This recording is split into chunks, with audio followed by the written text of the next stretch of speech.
On June 22, 1944, the Soviet Union launched Operation Bagration, a massive offensive aimed at reclaiming Belarus from German control.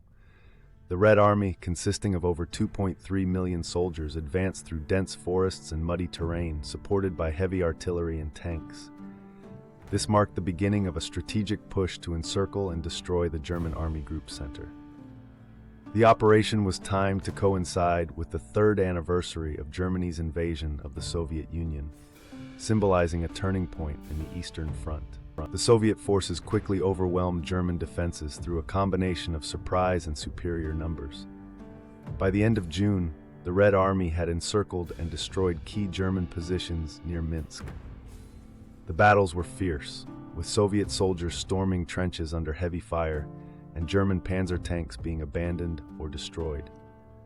This phase of the operation saw the collapse of the German Army Group Center, with over 300,000 soldiers killed, wounded, or captured, paving the way for the liberation of Minsk.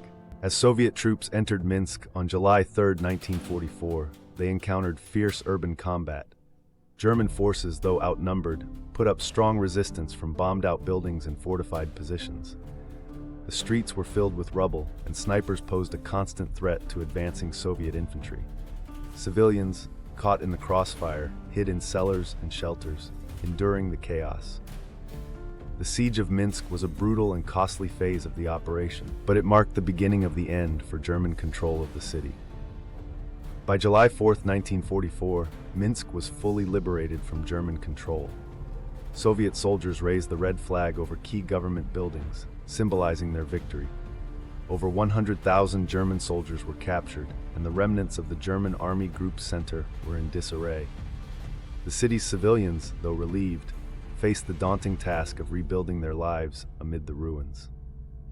The Fall of Minsk was a significant milestone in Operation Bagration, demonstrating the Red Army's growing dominance on the Eastern Front.